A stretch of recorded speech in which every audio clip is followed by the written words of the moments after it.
Balik trabaho, balik eskwela na ang ilan sa ating mga kapatid matapos ang mahabang bakasyon nitong Pasko at bagong taon. Doon naman tayo mag-check sa bahagi ng airport live mula sa Pasay City. May Express report si Gerard de la Peña. Gerard, anong update dyan?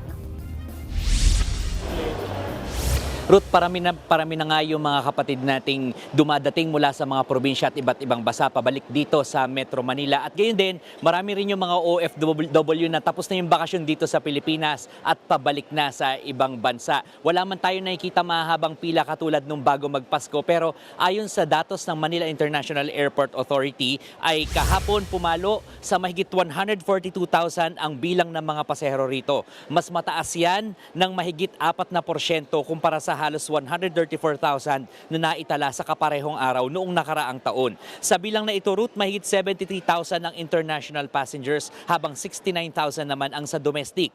Para sa buong 2025, nakapagtala naman ang New NAIA Infrastructure Corporation ng bagong record high na bilang ng pasahero na umabot sa 52.02 million dito sa NAIA.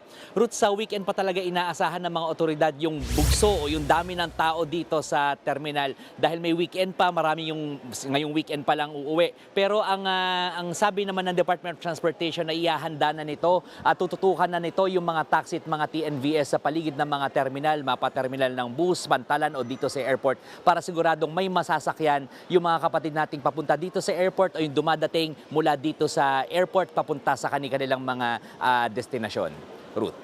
Yan pong Express report ni Gerard de la Peña.